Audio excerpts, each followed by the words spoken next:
Stevenson to take it, and they're taking all the time in the world as though they were 4 up. Now they're 1 up! The noise is deafening. That was Crawford scoring his 39th goal of the season. BBC cameras were at Portman Road in 1962 when Ipswich Town won the First Division Championship at the first attempt under Alf Ramsey. It was the start of a new era for televised football.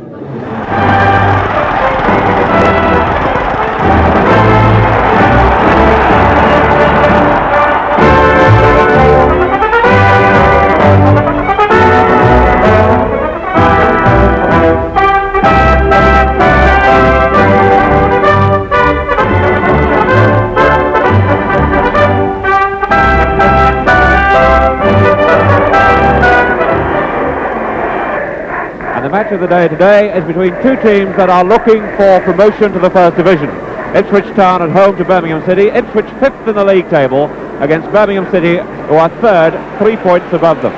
1968 and Ipswich were back in the Second Division chasing promotion under Bill McGarry. Number 5, Billy Baxter, was a survivor of the Ramsey era. Number 4, Colin Viljoen, would be part of the Robson years to come. But it was Ron Wigg who starred in front of the cameras.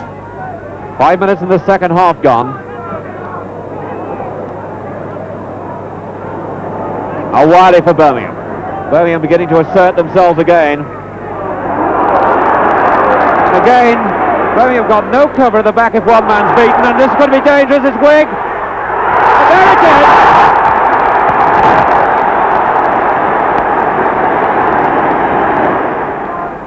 Hockey.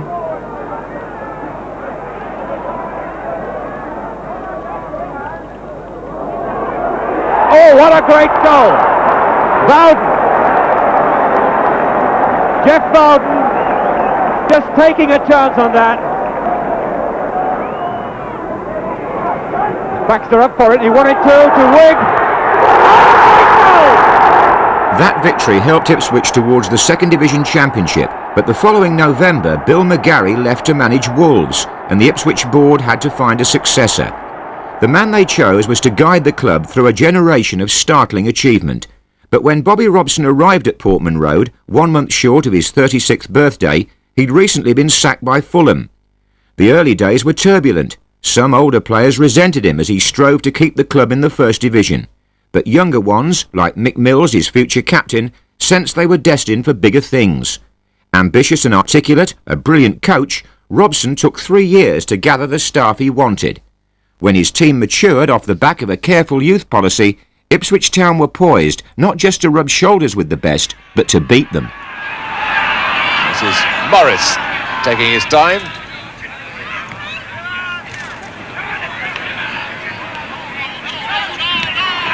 Now a chance for Ipswich. Hill. Yes. And 22 minutes gone.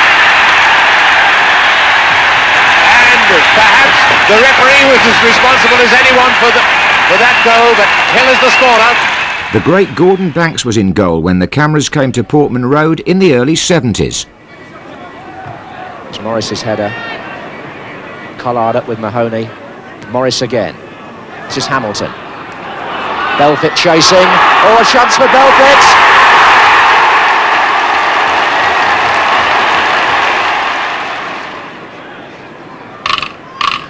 Belfit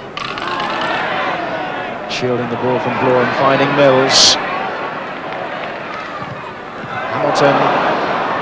Belfit! Oh, what a good goal! Those goals earned Rod Belfit a move to Everton. His replacement in an exchange deal was David Johnson.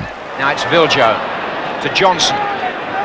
It's got Weimark to his left and 2 defenders to beat. Nice play, Weimark! What a good goal, and Johnson fashioned it. The Johnson-Weimark partnership propelled Ipswich up the First Division table. By the time Manchester United came to Portman Road the following February, 32,000 were inside the ground.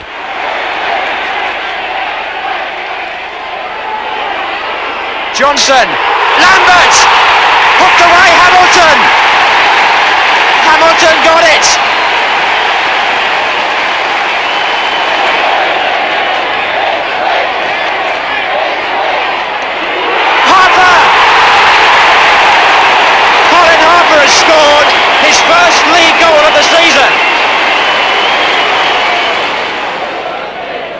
So Mick Mills to take the free kick for Ipswich, with plenty to aim at.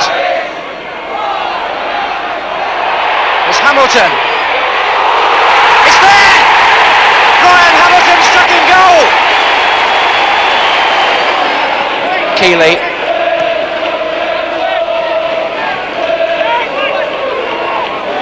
Side.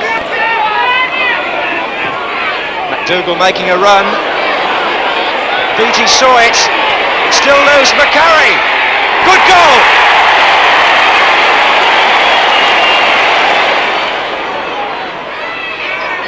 Wark jumping. It's coming out. Oh, a handball by Buchan on the line. Bill Jones' header, and Buchan could do nothing else. He had to do it. Bill Jones' header was bound for the back of the net. Stepney's got to earn his money now.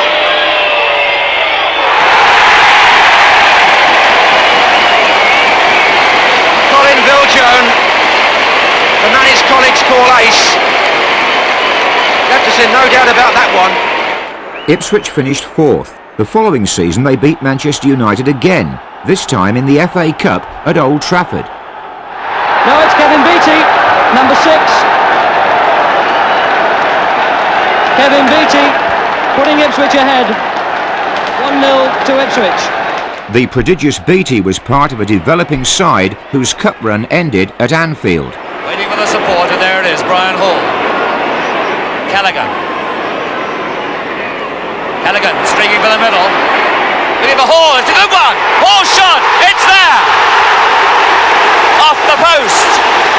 Beautiful play. Free kick to Liverpool, Tommy Smith. Bosma spun away from his foot. Waddle. Talbot going with him. It's come through. It's come right through. Keegan. There it is. He was a bit lucky to get it. Visits to big grounds no longer unnerved Ipswich. In the league, they were 4th again. There's Beale. Now Morris. Looking for Hamilton on the far post, who got there. Wymark going in! Oh, fine goal! Wymark the scorer as Ipswich take the lead. Wants to use the long throw. Peters on the near post, moving towards him now. England arrives. Perryman's header. England. McGrath. Here comes Pratt. Good goal. In a season when they also established a European footprint, reaching the quarter-finals of the UEFA Cup, Ipswich did not fear the likes of Liverpool. Johnson, well played, Woods to Johnson. Awkward, Wymark. A superb goal!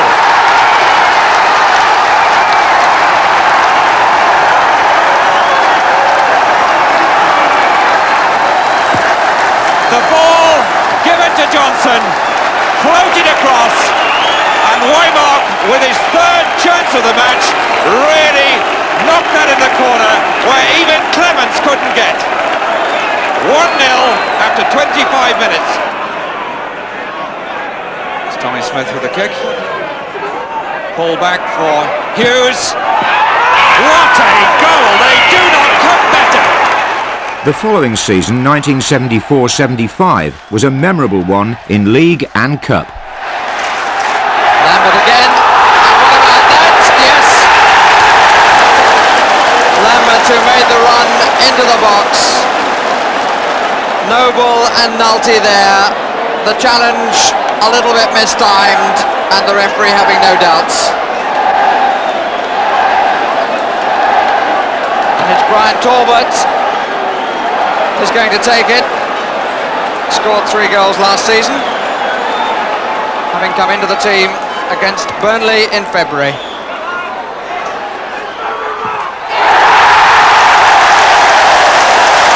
And there's a man behind me with the right time ticket, and he couldn't watch it. He checked the time as the player ran up to take the kick, closed his eyes, woke up to find it in the back of the net. A well-driven penalty without any question, and a very delighted spectator behind me.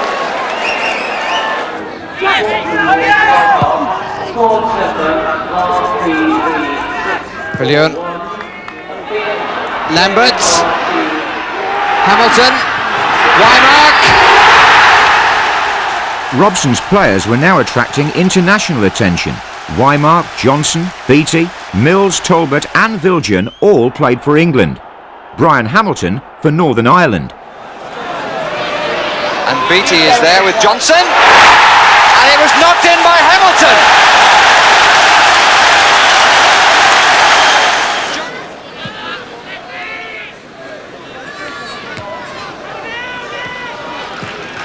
Good play between Marsh and Bell. Here's Henson. Bell moving to the far post. He's run an awful long way. Well, he started that and he finished it, and there's no doubt about that one. But there was no stopping Bobby Robson's team now. Johnson needs help. Talbot. Yes!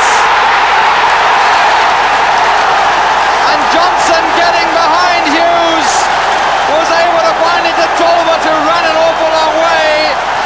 And look at the difference now in the expressions. But there were some serious expressions on Ipswich faces when they stepped out at Villa Park for the club's first ever FA Cup semi-final.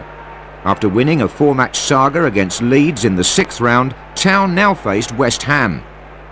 It was a great day out for the mass ranks from Suffolk. There were many more to come. Ipswich are in yellow shirts. Riley.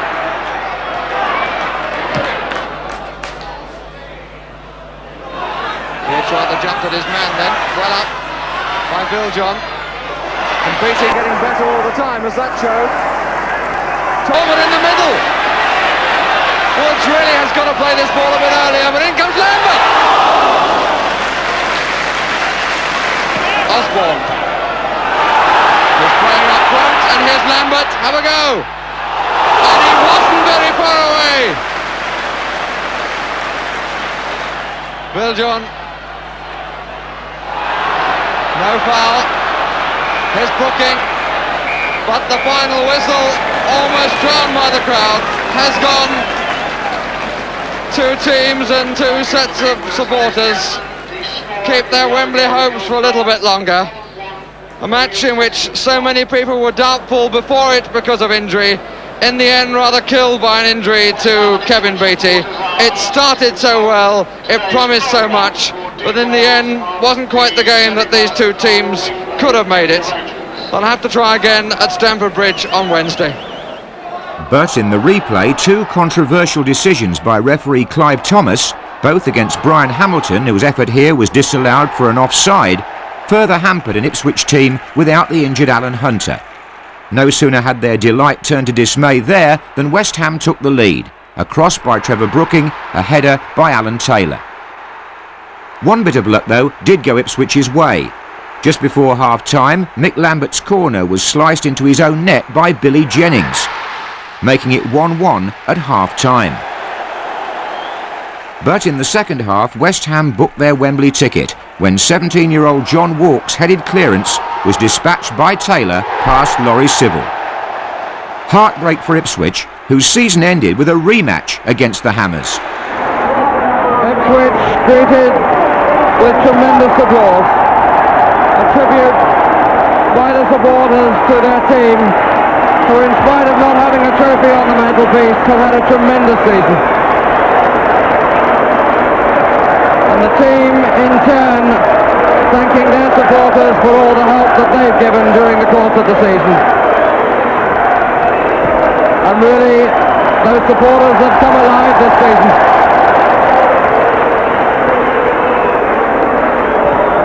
Ipswich have come so near and yet so far. Playing this afternoon the team which beat them in the FA Cup, so close to the league title, knocked out of the UEFA Cup by a team that's gone through to the final of that competition. John Lyall just 7 days away from taking his team to Wembley. The last time they were there in 1964 was the year in which John had to give up his playing career because of injury. And he really has achieved something which most managers strive for a lifetime in his first full season in the job.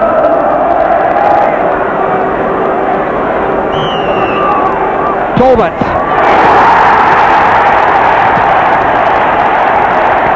Hit hard and true. And there's a very disappointed Mervyn Day. Nice stop from Holland. Brooking. Beatty. And Holland scores. Mills, West Ham moving out. Woods. Belgium wants it early. Got it early. 4 to pull back to. Weimar. Hamilton. Holland. Beatty. Look at the power, look at the power! What a goal! What a goal! Oh, what a brilliant end to the season for Ipswich! Superb start from a young man who's found his way in the England team this season. Hunter! Yes!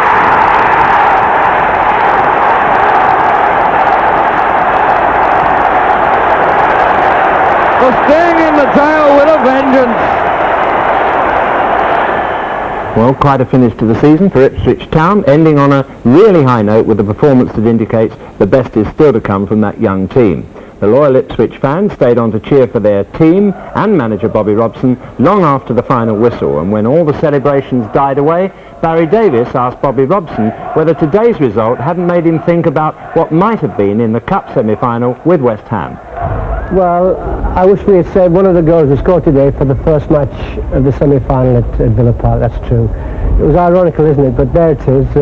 We couldn't get a goal that day. They did defend. Of course, they're at Wembley and we're not. It's been very much a question of if only for you, hasn't it? We've achieved so much. We've had successes and failures. We've had sweet and sour, haven't we?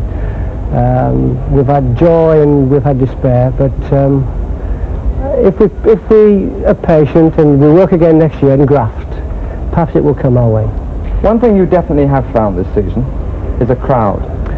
Oh, there's no doubt about that. This is the finest support in the history of the club. We've never had scenes like we've had latterly at Portman Road ever. And I would think really that if the team can keep going, that it must be the final piece in the jigsaw in terms of the club becoming good. So you think all the pieces in the jigsaw could be there now, do you? Well, I think the crowd will be here if we can supply the material. You know, we've got some good young players. They should only really get better if they work at it. And I really think that we could be, over the next 5 years, a pretty good side. Masterly understatement from the manager. Hamilton now. Mills just behind him. Still Hamilton though.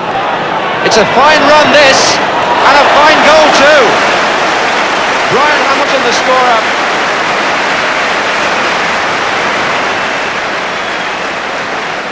There's Doyle, and goal!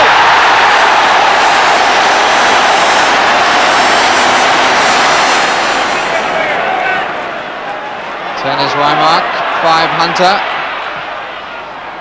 Penalty! Well, they brought all the big men up, but the corner was hit low. Hunter. Carradus. Hamilton. Neatly. Oh yes! That was off the meat all right. Wymark the scorer. Hamilton with the cross. Mutual congratulations. Mills, Woods, Hamilton. Lovely goal. Lovely goal.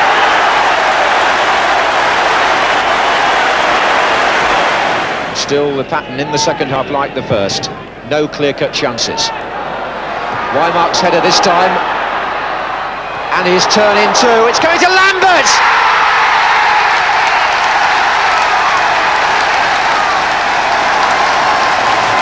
Beautifully taken by Mickey Lambert.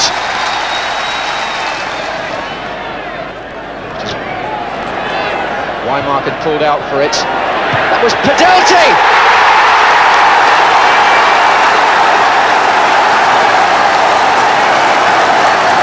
A lovely goal by John Padelti. And that's not a bad cross by him, and Mackenzie has scored off the post.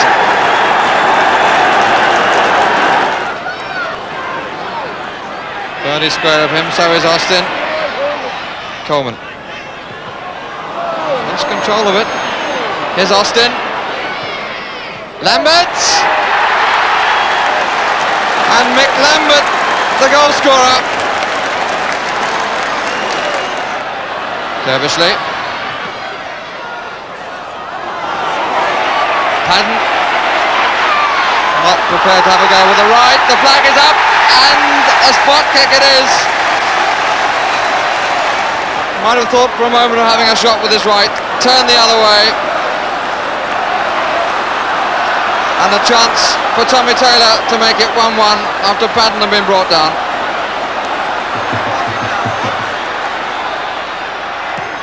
And one apiece it is. And the very relieved Upton Park. Referee looking in on it. Day's punch only to Lambert. Beattie. And turn past Day, who had absolutely no chance. Ipswich again finished in the top 6. The following season, they were up to 3rd again. Birchin. He's looking into the sun as the ball comes across. Wymark going with Doyle. And here's Wymark. And puts it in. Corrigan disappointed. Now Wymark gained a new striking partner. Paul Mariner came from Plymouth, one of Bobby Robson's best ever buys. Mariner's up!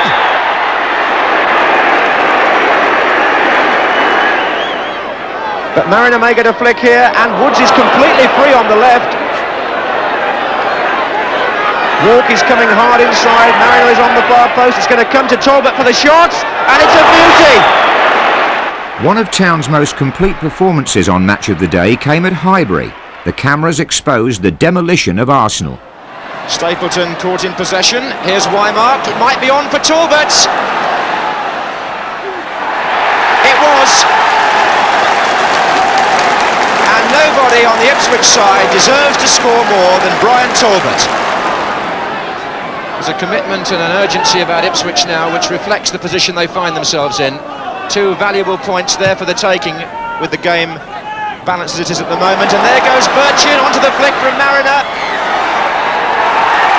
That could sew it up, and Birchin, who won't ever forget his first match on this ground last season, scores at Highbury again.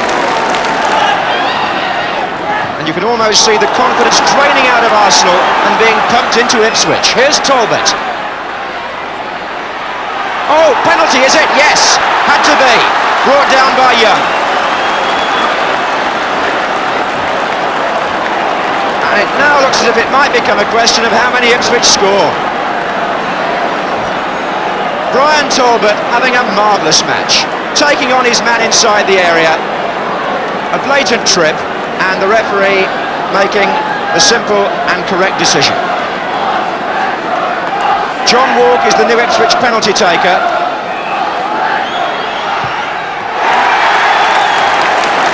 And he shows how they should be taken.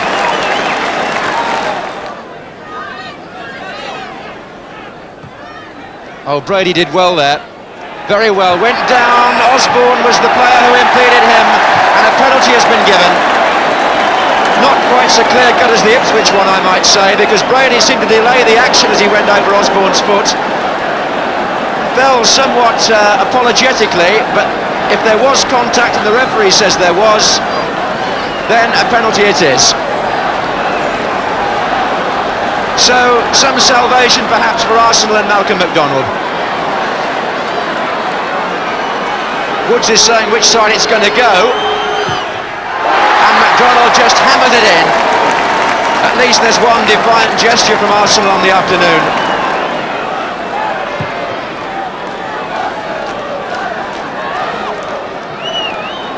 That was McDonald's 23rd goal of the season for Arsenal. But here's Birchin for Ipswich. Oh, what a mistake! Mariner! The 1977 championship race was hotting up when Ipswich went to Carrow Road for an East Anglian derby at Easter. Beattie is at the far post. Good header by him. And Wymark was there! Ipswich were third again, but the following season was a momentous one in the club's history. It started as it would finish, with victory over Arsenal. On by Geddes, and here's Mariner. Oh, good save, but Geddes may score. In the FA Cup, Ipswich beat Cardiff, Hartlepool and Bristol Rovers to reach the 6th round. Their opponents were Millwall at the Den, Ipswich in white. Talbot now finding Burley. Burley tries a shot. Oh, it's gone in. George Burley, the scorer. From way out, he caught the goalkeeper by surprise. And Ipswich are in front after 10 minutes. Here's Burley, the scorer. Inside for Osborne. That's a nice ball. It's going to come to Mariner off the line. And Mariner. Well, he scored in the end. But Millwall should have had it away. Mariner makes it 2-0.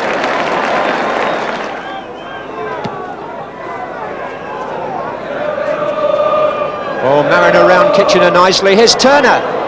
Mariner. 3-0. And surely now it's all over. Paul Mariner gets his second goal of the match. Afraid George Petchey, the Millwall manager, will be disappointed. His team have looked outclassed at times. Here's Hamilton. That's a chance here for Barry Kitchener if he can get to it. He couldn't, but Nemeth did.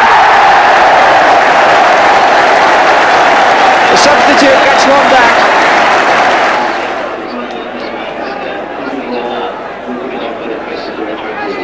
So Mills with the kick for Ipswich, looks for Mariner again and finds him. Here comes John Wark. Oh, that's a cracker.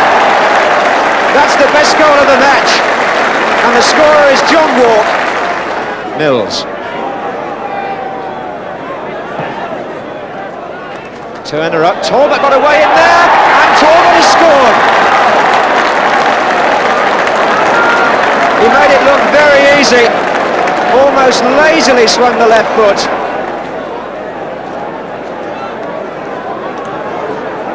Lambert's made the run, and again the defence is wide open. Lambert's cross, Mariner! Oh! It's 6! And Mariner's hat-trick.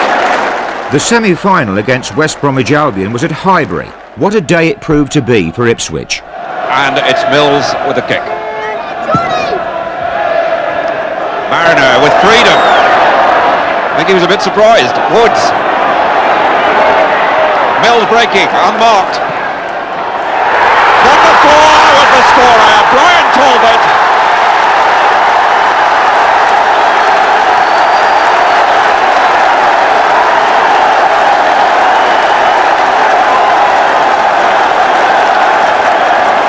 Cyril Lee treating one of the Ipswich players who got a knock, and it's Talbot who got the knock as he went in to head the ball in probably. And the other player being treated for West Brom. So it'd been Lambert with his corner. Right through to Regis, and Regis couldn't cut it, and Mills scored. Mills the captain.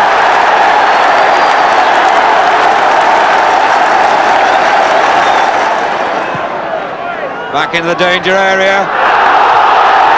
And a penalty given. Pushing.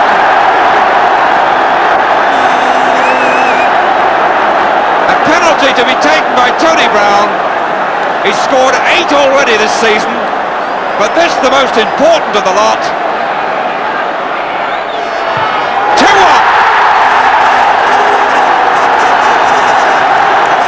Woods with the corner. 3-1, John Wark.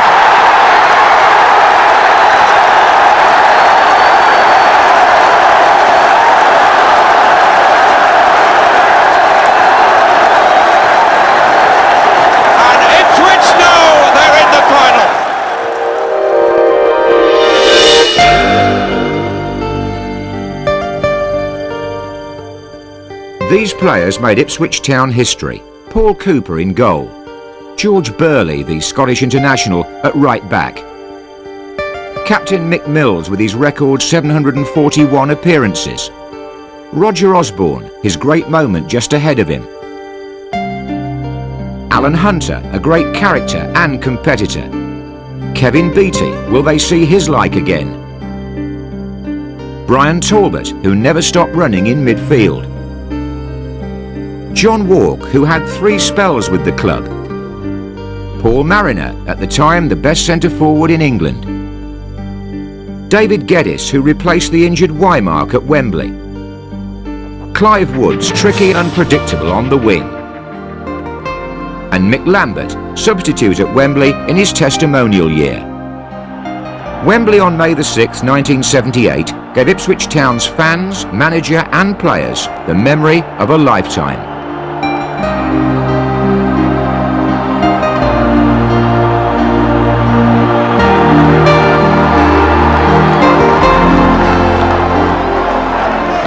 Short, played Nelson into trouble. This is Geddes.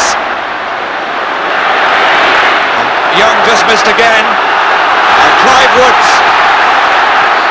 Good ball. Osborne. Mariner hit the ball.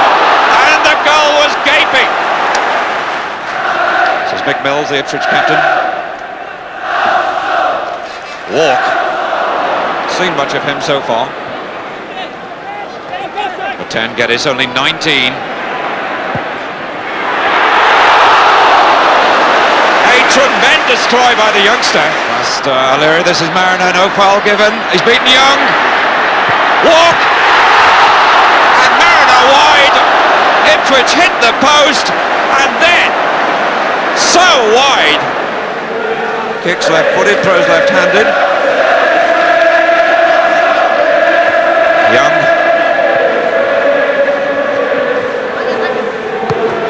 It's Talbot towards. Laid on for Wark. That is incredible! He's done it twice! Nothing Woods likes better than have the ball delivered to his feet. And once again the ammunition provided. And right there, with a brilliant save was Jennings, and Burley came from the back and was not spotted. Burley.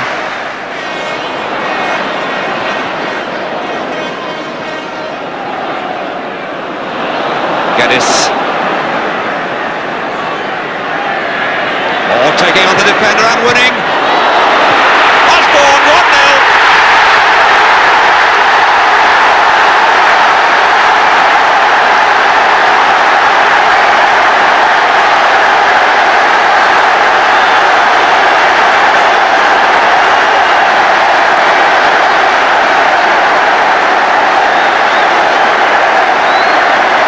The celebration's justified. Geddes beat the defender on the outside.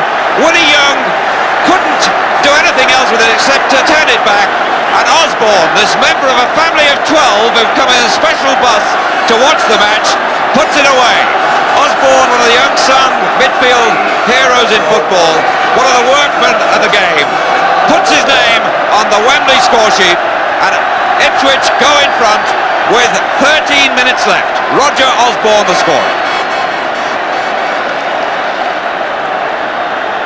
And one of the Ipswich players in trouble, and it looks to me like Osborne. So in the very moment of glory for him, Roger Osborne, the goal scorer, leaves the field. Mick Lambert comes on to play.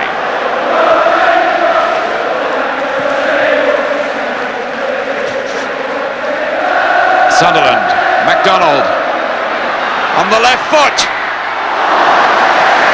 You can't discount MacDonald even yet.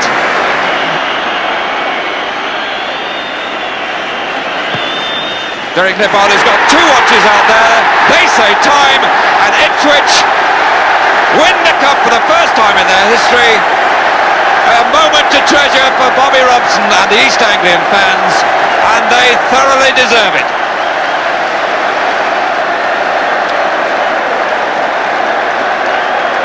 This is a club, of course, where winning is important, but losing has never been the signal to sack the manager and change everything. Mick Mills, the captain of Ipswich.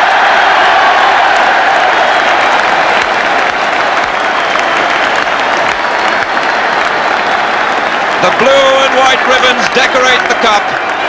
The blue and white of Ipswich on the trophy for the first time. and they become the 40th side to win the cup. 40th Kipling side.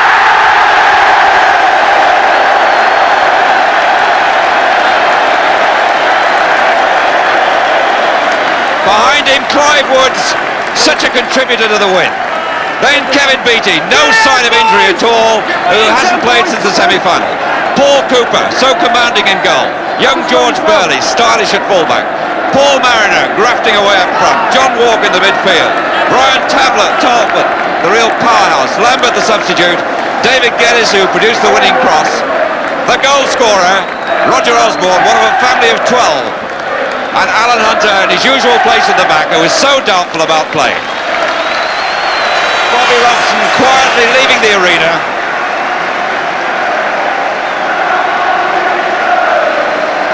And meanwhile, the goal scorer, Roger Osborne, has the cup. Fully recovered from the knock. And it's so nice for one of the lesser known players, one of the workmen of the team, of any team, the midfield straight man, gets a goal in this situation and really emphasises his importance to a team. And epitomised the family spirit that had brought the club their finest moment. For every supporter, including the brothers John and Patrick Cobbold, whose father brought professional football to Ipswich and who were both chairman of the club, that was a day to remember. The following season, there were plenty more.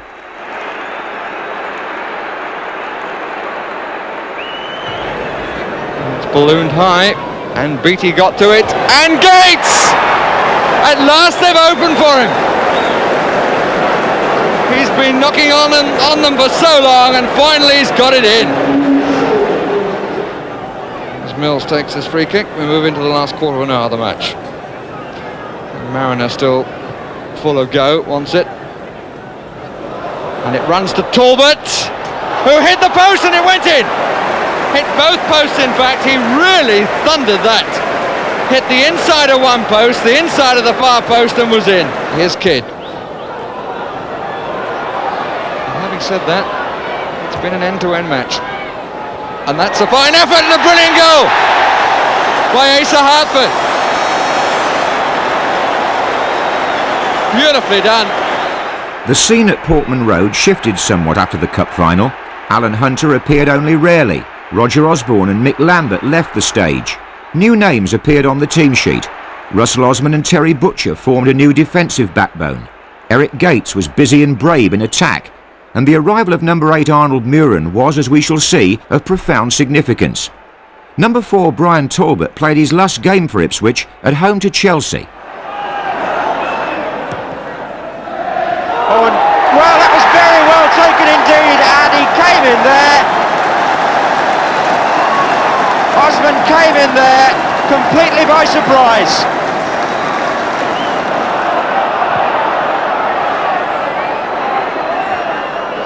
Muhren, Woods got in the way. Muhren again. Oh, it's got in. Well,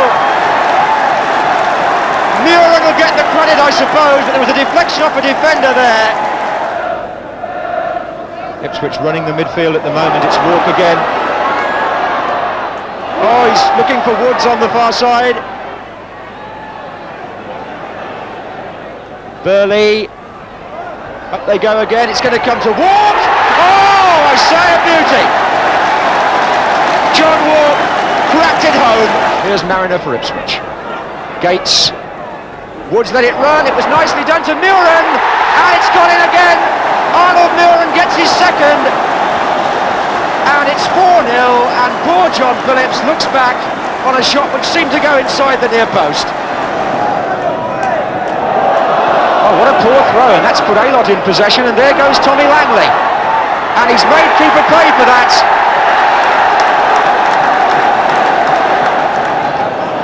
There's Wark. Burley. This is Woods.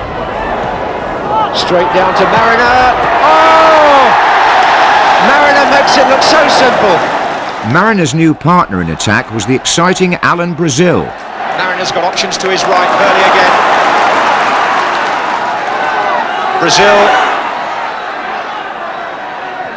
It's Gates. Superb goal by Eric Gates.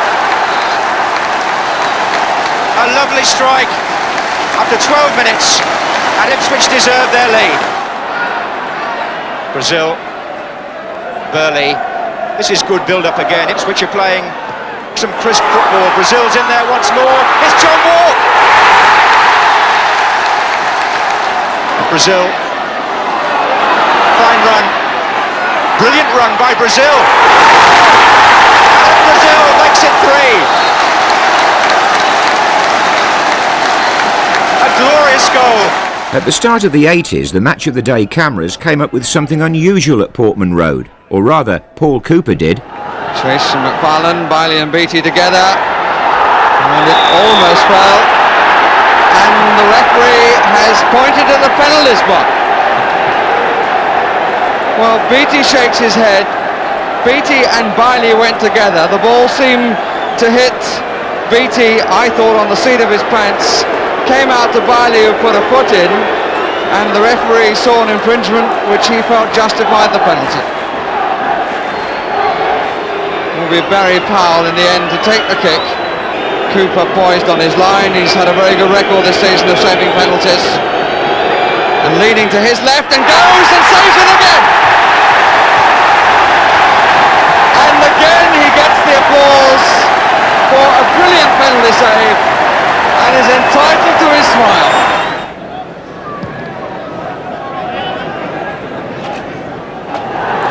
Swindlehurst, Osman across.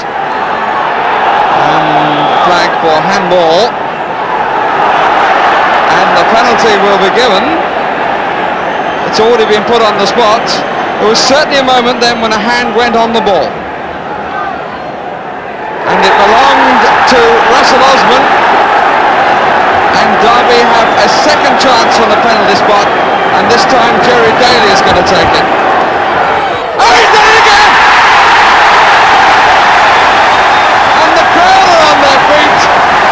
The hero takes his applause. Up comes Langan. And there's McFarlane. And it's in. McFarlane and Swindlehurst together. Swindlehurst got the touch just ahead of the skipper. And Paul Cooper is beaten at last. Mills. And Gates. And beautifully put away. What a fine goal. Or to be more accurate, what a fine piece of finishing. The next season, 1980-81, was historic. For Ipswich and the rampant John Wark, it began at Leicester. Turned it in beautifully. Oh, John Wark!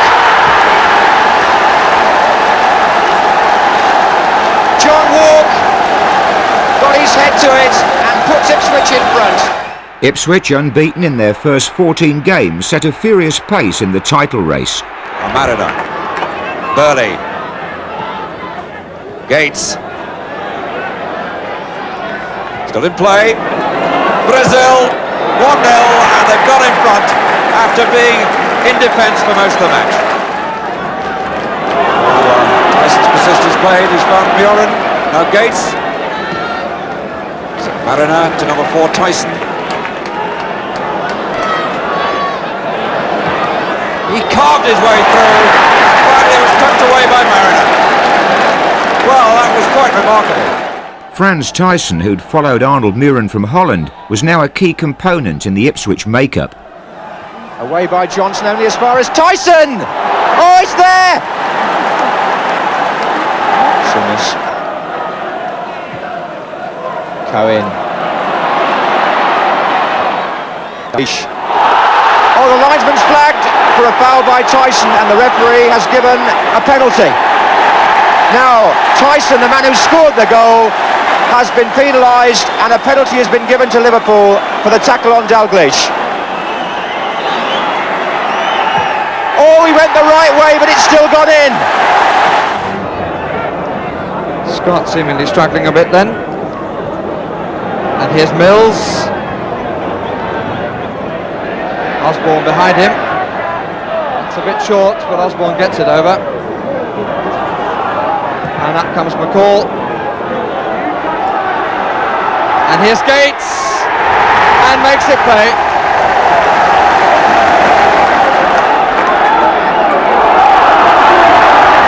And now Brazil for Ipswich.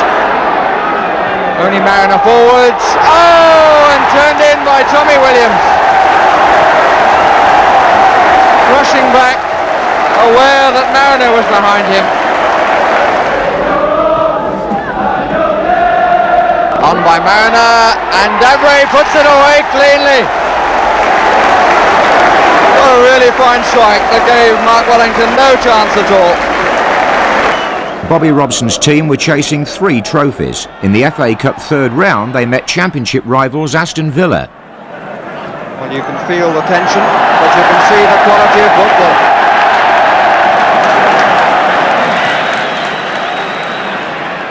Again, the wind helped a bit then. There's Brazil. There's Mariner! Well deserved on the balance of play. The treble seemed a realistic target. With only 10 league games to go, Ipswich had been beaten only twice and were Championship favourites. Clearance by Osman, but here's Parkin now for Wolves. And Gray! And it's there! Wow! A super goal! The 7th of the season for Andy Gray. Likes to switch the play. Butcher. Mariner got his head to it. McCall's ball. Here's Wark! It's there!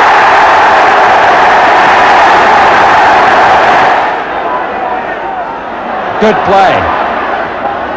Queuing up for the header. And it's there! It's Gates who gets it. And now Wolves with Richards. A right foot shot chance. He just missed it. And it's a penalty. It's a penalty. Well, certainly Richards lost his footing. The referee obviously clear in his mind that Beattie caught his foot. Now Cooper has had a remarkable record against penalty takers. Here's Richards, and he's saved it again, and Richards has put it over. Well, that is remarkable, and the Ipswich players going to congratulate their goalkeeper. Hey, baby! Encouragement from Bobby Robson. So McCall, Wark and Muhren all there. Wark to take it, to try and set up Muhren. Nice ploy. And it's there. And it's beating. It's the league championship you've always been after, really, though, isn't it? Yes. I thought in 75 and 77 we could have won it. In fact, in 77 I'd say that we were the best team in the country. Misfortune of injuries stopped us from winning the title. We're much stronger in depth now, as you've seen here today. That's the one we'd like. That's one I would like. I'm sure the players feel the same. A season or two ago there was talk of you going abroad. Any regrets that you didn't? Yes and no. I mean, I wanted to go. There was an awful lot of money about, and money isn't everything, but it was a kind of a chance in a lifetime as far as that was concerned. But it was also the facet of continental football, new faces, new players, new language, better experience in a sense. And it was for 2 years. I mean, I could come back at home after 2 years. So in that sense, I was disappointed. But as it's turned out, you know, like fate's a funny thing, isn't it? I mean, I got the sack of Fulham. I thought it was the most dreadful thing that ever happened to me. It was the best thing that ever happened to me because I came here. And I didn't go to Barcelona, which I thought was a terrible thing for me not to be able to accept. And here we are, possibly, hopefully, might win the championship. Now, if we do that, every cloud has a silver lining. Those words, spoken in February, seemed prophetic. A week later, Ipswich sparkled at Coventry. Here's Thijssen, the dribbler. Mariner, Brazil! 1-0 to Ipswich. Alan Brazil, the scorer. And Brian Roberts for Coventry. Header by Osman. Gates has begun a run through the centre here. Oh, he was well found too, and oh, here's Gates. Number 2, is it? It is. 2 minutes into the second half, and Eric Gates has scored the second goal for Ipswich. Left it for Hunt. Oh, they've won it back again. Osman's up there. And so is McCall. Oh, what a tremendous goal! Steve McCall and John Wark, who's injured today and whose place he took, will have sat back and admired that like the rest of us. Short to him, here's Gates again. Osman's in there. Oh, and Seeley's made a bad mistake, and it's 4. Ipswich also scored 4 in France in the first leg of their UEFA Cup quarter-final. 2 goals here for the plundering Mariner in a victory which stunned not just Saint-Etienne, but the whole of Europe. Ipswich were now in 2 semi-finals and chasing the championship. Batson reaching it, Moses, here's Robson again, played in towards Ali Brown. Off Butcher's head and then Steggles helps it clear. Oh, and terrible confusion, and Albion have scored! Ali Brown gives West Bromwich Albion the lead, and a moment of fatal hesitation in the Ipswich defence. So a real test now of this Ipswich side, who've been beaten in their last 2 away matches, and now face an early setback here at the Hawthorns. Muhren quickly playing it in towards Wark, and it'll reach Brazil. Well, you really can't ask for a better test of a team's character than that. In less than a minute after going a goal down, Alan Brazil has brought Ipswich level again. Robertson. Here's Statham. Batson. Owen. 6 different players. Now a 7th in this Albion attack. Barnes. Oh, splendid goal! What a magnificent goal by Batson! Peter Barnes, the creator, and Brendan Batson with his first goal of the season, the executor. And what a magnificent goal it was! Regis, Moses and Ali Brown all in the middle here. If Barnes spots them, he's going it alone though. Oh! That's 3-1! And poor Paul Cooper was completely wrong-footed. It could have been a deflection, it could have been a simple change in the flight of the ball, but Peter Barnes gets the goal, and now Ipswich are really in trouble. Their troubles deepened when the FA Cup semi-final at Villa Park went into extra time.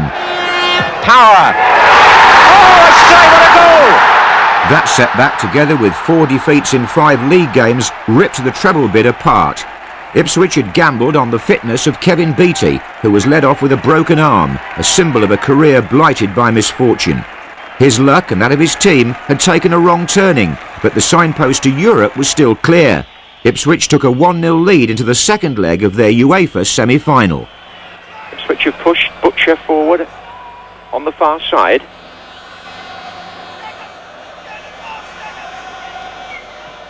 Taken by Mills. Oh, and the header goes in, and it's there, and Butcher came in. And Ipswich here have scored the goal that may well clinch the tie, and Terry Butcher got forward there, and Cologne were left like statues. No wonder they look so pleased on the bench. Cologne need 3 now. The Olympic Stadium, Amsterdam, Wednesday, May the 20th, 1981. The second leg of Ipswich Town's first European final. The Faces belong to arguably the best team in the club's history. More talented than Alf Ramsey's championship side of 1962, better equipped than the FA Cup winners of 1978. Surely they were able to defend a 3-goal lead from the first leg and give the army of 7,000 travelling fans from Suffolk a night they would never forget.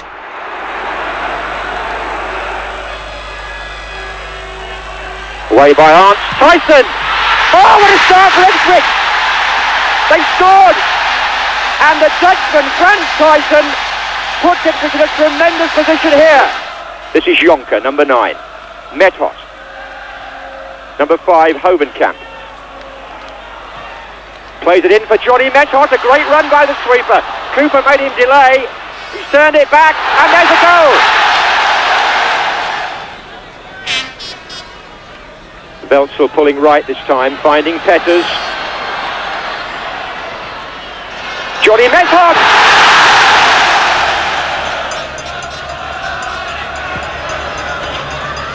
Mariners flicking it on, Johnny Wark's in there! Johnny Wark! John Wark equals Alcavini's record of 14 goals in Europe. This is Arndt. Forward for Johnny Methot again. Jonker is in there. Full! That's Jonker with the shot!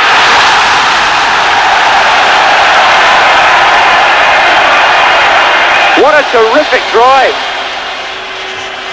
Cooper's made 2 splendid saves.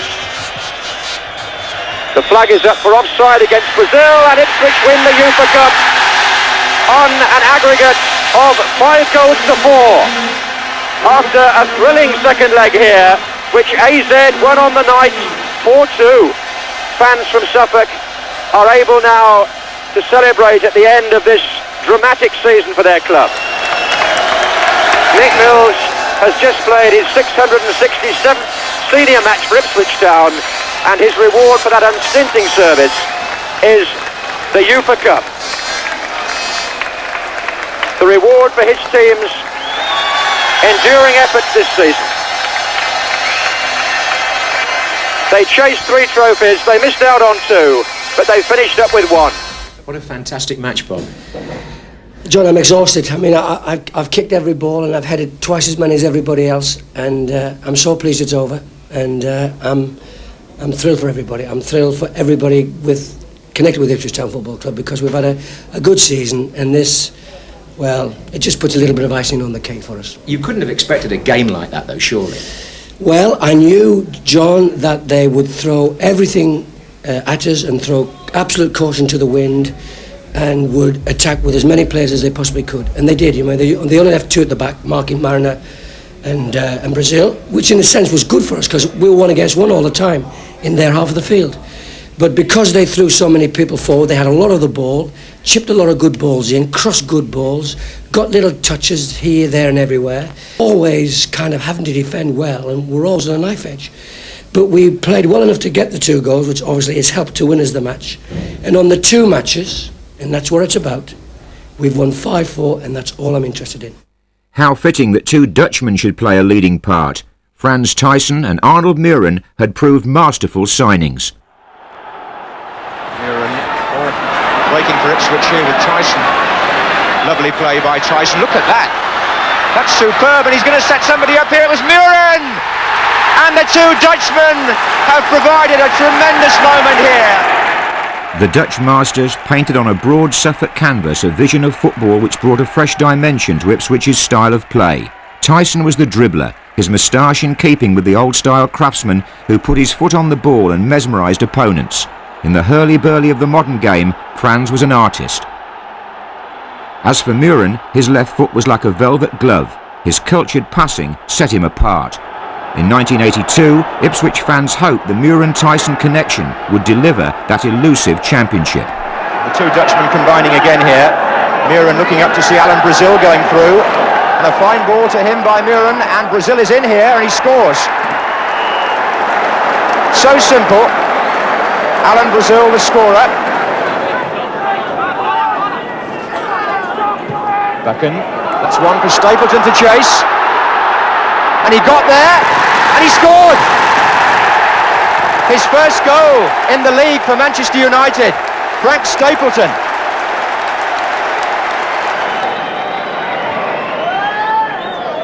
That's awkward, and that's a chance, and it's gone in.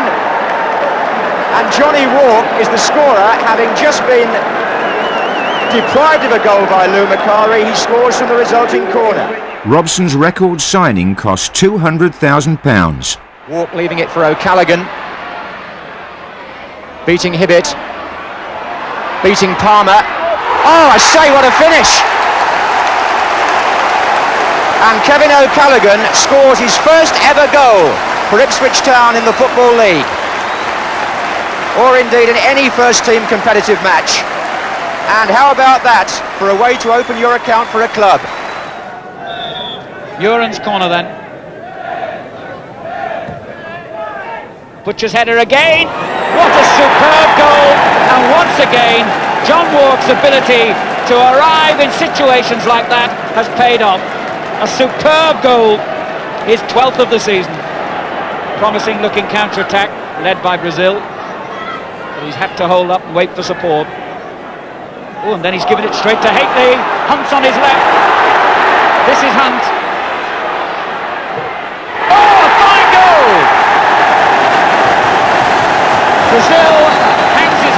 was his mistake, but how well it was punished by Steve Hunt. Hakely's header, here's Daly. Daly still! What a brilliant goal by Jerry Daly! Superb!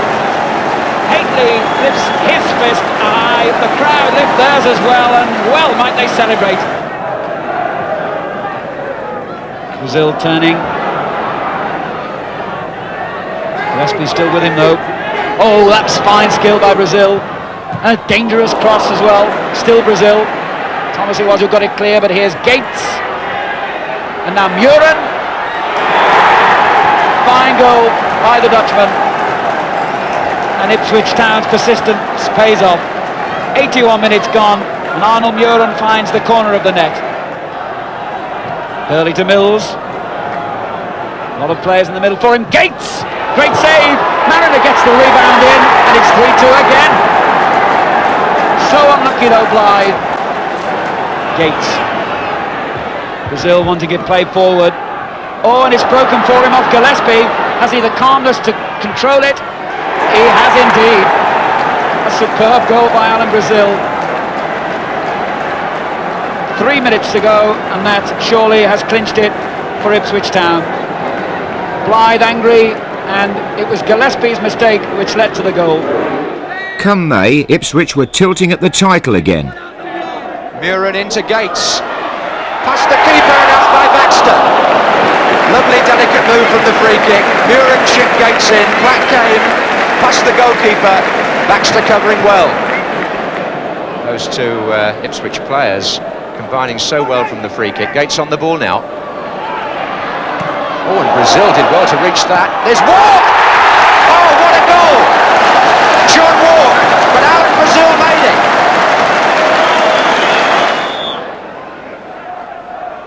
It's Muhren. It's there. He can curl them, can't he? So simple.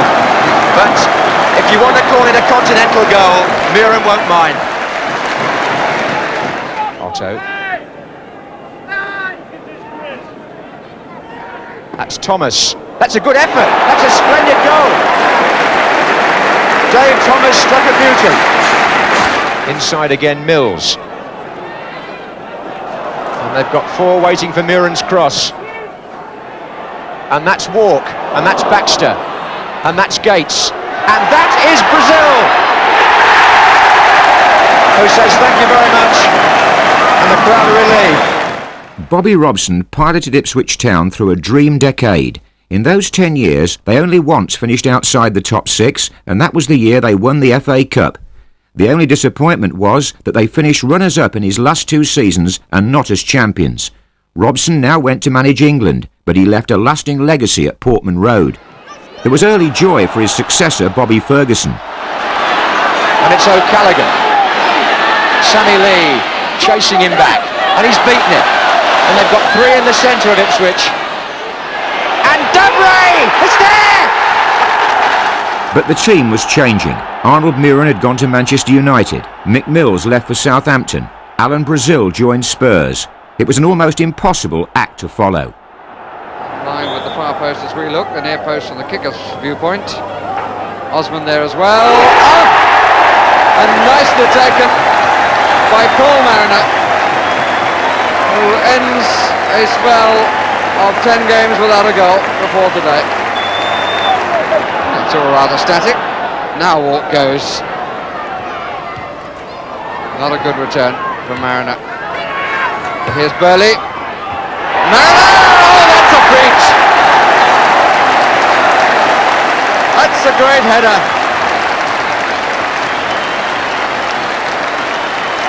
So 2 goals in the match for Paul Mariner.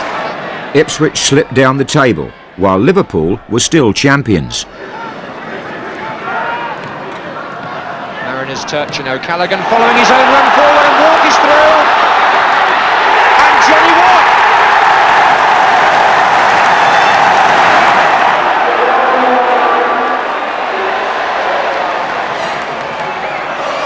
It's been played short for Dalglish.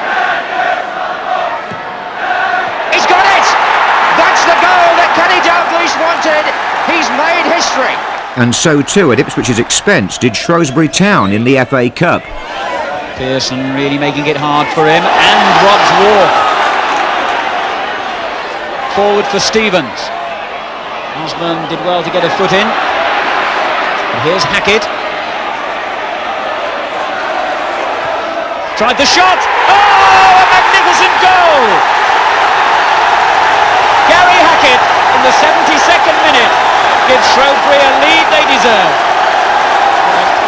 Robinson for Shrewsbury. Butcher sticking with him, and Williams arriving to support him. This is Williams, number 2. And it goes towards Stevens, and Robinson gets to it, and that's it. Shrewsbury have done it again. And the substitute scores the clinching goal with only a couple of minutes to go. By the time Ipswich went to Anfield in April, John Wark was a Liverpool player. And Gates shoots and scores.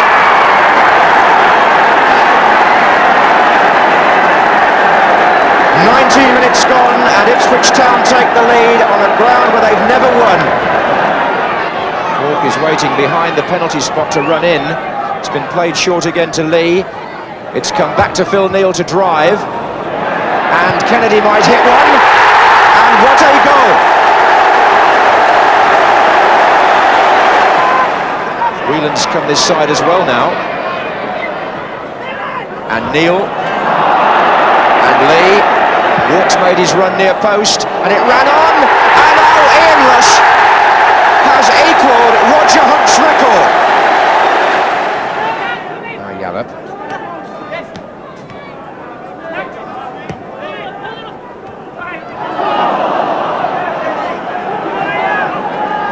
Sunderland had time to turn and look up. Nice ball into Davray. Here's Gates. Oh, that's a tremendous goal. Well, we're having a treat today.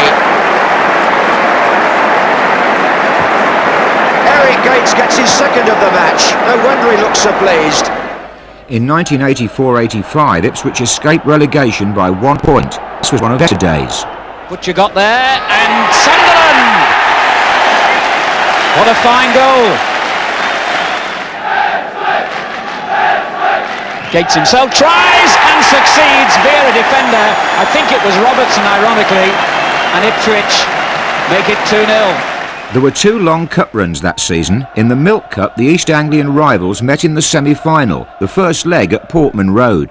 Davray in there, so's Butcher, and Burley with the free kick. Up goes Davray! It's a goal! Mitch Davray! The free kick in from Burley, and the big Davray continues his record of scoring in every round of the Milk Cup this season. But Ipswich lost the second leg 2-0 and Norwich won at Wembley. In the FA Cup, Ipswich reached the 6th round. Sheedy takes and scores! No, says the referee. I didn't tell him to take it. So 2 in the net for Everton and neither counts. George Burley coming forward. The ball's been taken slightly further back and Gates is complaining about that. Well, that makes a change. Sheedy again goes for the other side. Brilliant! Absolutely brilliant!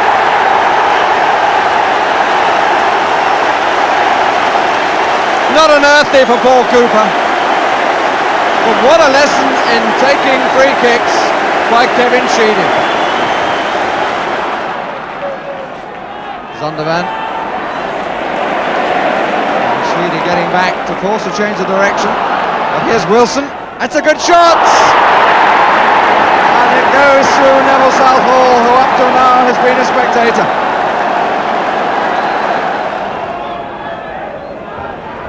Butcher did well. Zondervan! Lovely goal! Lovely set-piece goal. Reed. Yes, he's made the gap. Vanden Hauwe. Yes! Mountfield has done it! The hold on the cup has been re-established. Everton won the replay. The following season, when Ipswich went back to Goodison, Everton helped send them down to the second division after 18 years in the top flight. Ratcliffe. Richardson. Sharp! Lovely cross.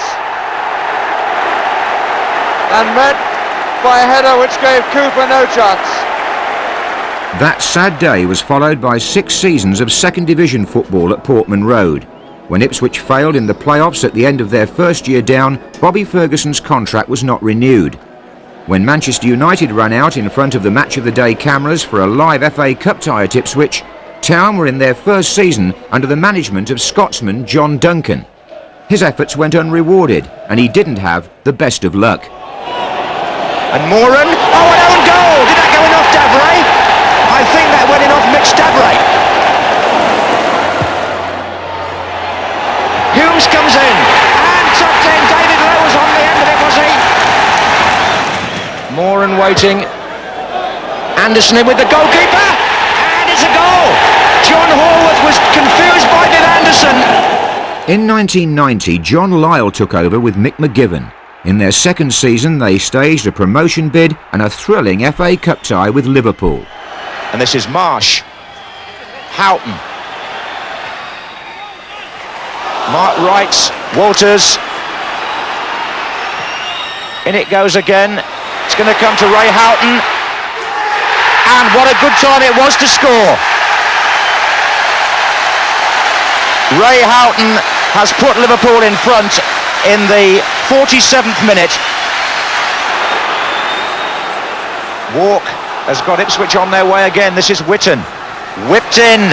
Johnson! It's the equaliser! Gavin Johnson.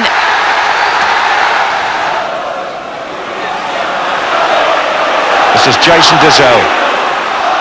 Mickey Stockwell. Dazelle's through the middle. Good ball. Jason Dazelle on here for Ipswich. Grobbelaar saves Dazelle. It's 2-1. Would you believe it? They're in front. Grobbelaar has come running out towards the referee complaining.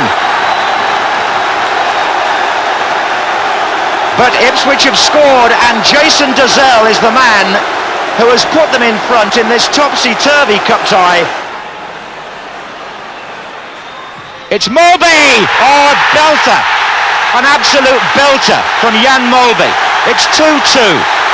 What a match. McManaman. Rosenthal, McManaman, and they're in front. 3-2 Liverpool. Fabulous comeback. But so too was that of Ipswich Town, who won the second division championship and a place in the lucrative new Premier League. Portman Road was its first completed all-seater stadium, and Gavin Johnson christened it with a spectacular goal. Although Aston Villa came back to force a draw, thanks to a goal by a former Ipswich Town favourite, Daly and Atkinson, the big time had come back to Suffolk. The Liverpools of this world were again among the visitors, and if they thought Ipswich under new team boss Mick McGiven would be a soft touch, they were very much mistaken. Mark Walters' goal there was cancelled out by one from Jason Dazelle, who 8 years earlier had scored on his Ipswich debut when still at school. Liverpool went in front for the second time thanks to a fortuitous penalty awarded for what looked like a fair challenge on Dean Saunders by Phil Whelan, one of a promising crop of young players to have filtered through again. Although Jan Mulby scored from the penalty, this was an Ipswich side that would lose only 2 Premier League matches in the first half of the season. Whelan made amends with a late shot which Chris Kawamia touched in to save a point.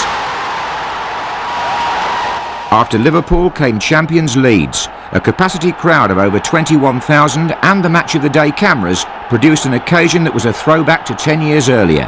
How satisfying for Chairman John Kerr, who had succeeded Patrick Cobbold, to see the stadium full again, as Lyle and McGiven's team revived memories of the Robson era. So did number 5 John Wark, who bridged the gap between the old Ipswich and the new, and showed that comparisons between the two might not be that far away. Oh, Kawamia! It's a goal! And it's Chris Kawamia after 24 minutes. Oh, how about that? The Yorkshireman scores against Leeds.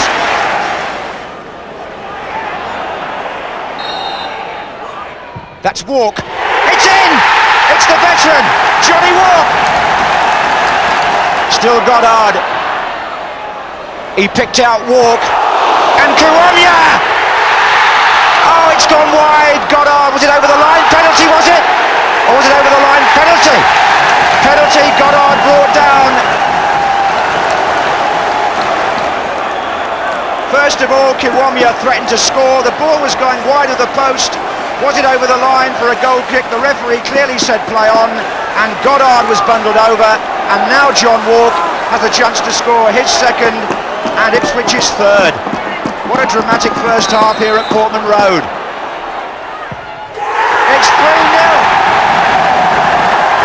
And he's thrilled to bits. And there are celebrations going on all around this stadium. Oh. Goalkeeper now joins in the chip passing and indirectly has put them in some difficulty. This is Cantona. Strachan lets it run. McAllister. Chapman going in. Oh, and Stockwell. In goes wide, right across. Oh, and 3-2. Gary Speed. Here's Stockwell. This is Goddard. Wark. Gazelle! That's a fabulous goal.